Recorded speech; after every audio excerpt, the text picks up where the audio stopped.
प्रबल वर्षार भांगिला पोल शह शह हेक्टर जमी में माड़गला पानी लघुचाप जनित वर्षार कटक जिला बांकी अंचल में धान चाष प्रभावित होती जलमग्न होती हेक्टर हेक्टर धान खेत 70 भाग जमी में धोई जाइए धान तली फल चाषी चिंता बढ़ी अविश्रांत वर्षार केन्दुपल्ली बघेई गांव को संजोग करुवा ग्राम्य निर्माण रास्तार पोल भुशुड़ी जाइए पानी माड़ी बालिचर होती शह शह हेक्टर जमी पानी छाड़ा पर राजस्व और कृषि विभाग अधिकारी ग्राउंड में फसल हानि क्षयक्षतिर अनुध्यान कर रिपोर्ट प्रदान करेंगे।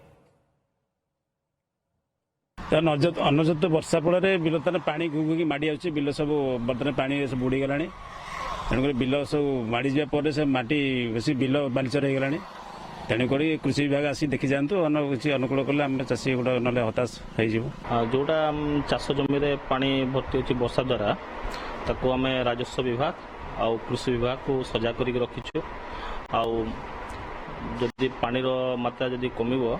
पानी मात्रा कमिला आकलन करिकी आमे क्षयक्षति पठेबु।